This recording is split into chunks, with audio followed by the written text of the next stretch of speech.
Hindi, huwag ko na ganon. Huwag ko na tanggalin. Hindi ako kaya. Hello! Hindi mas snow dito sa Canada. Sige, go. Hindi dito mas snow. Sobrang snow!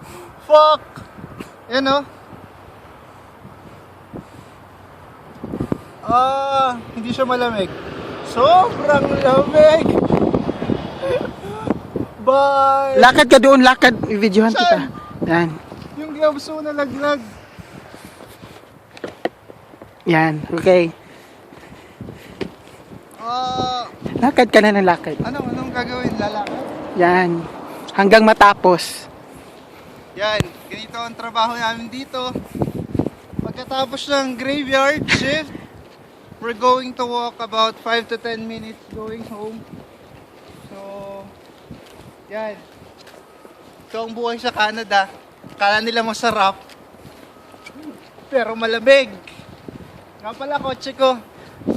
Pakita mo naman yung kotse ko. Yan, yung kotse ko. Puno na ng yellow. Pero lalakad pa tayo.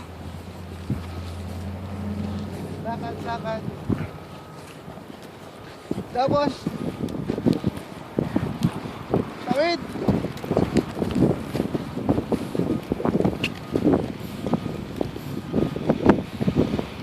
Yan.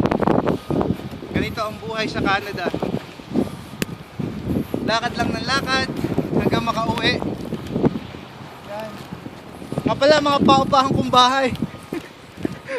Mga paupahan kong bahay. Yan pa, pakita mo yung mga paupahan kong bahay. Oh, sige na. Saka na lang ulit. Babay na muna. Bye-bye.